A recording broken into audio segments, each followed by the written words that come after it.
So guys, Microsoft launched Windows 11 2022 update and the version name is 22H2. How you can upgrade from Windows 11 21H2 to 22H2, and it's a very simple or easy process, and in this process you will not lose any data and all that. In version 22H2 you have lots of interesting feature, and I also did a video like Windows 11 22H2 version is more faster than Windows 10, so you can watch that video also. Okay, so let's see how we can upgrade it. First you can see here my version is 21H2 and I'm going to upgrade it. So open your Chrome browser and type here Windows 11 download. Click on the first link.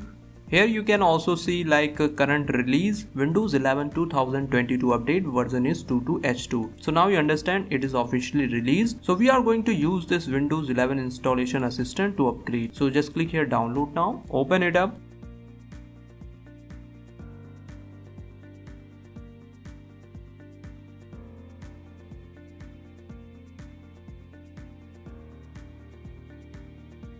Here you can see install Windows 11, great news, PC meet Windows 11 requirement. Click on accept and install. Now you can see it is downloading.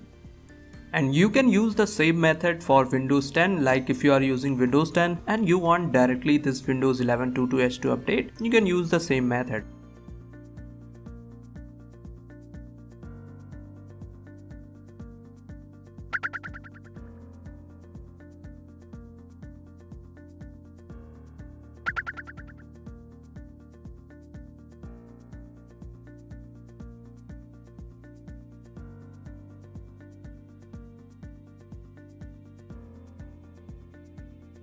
Now you can see we have successfully upgraded to Windows 11 22H2 update, and in this update you have lots of interesting features like drag and drop available, you have new file explorer, you can make folder inside your start menu, many more features I already explained in my previous videos. You can refer that video, link in the description. Okay, so let me check the version here like window plus R key and type here WinVER. Now you can see here version 22H2 and click OK, and now drag and drop feature is also available. You can pin your favorite app on your taskbar like this, and here is the new file explorer. So okay guys, that's it for this video. I hope you enjoyed watching this video, so just hit the like button and do subscribe if you are new on this video.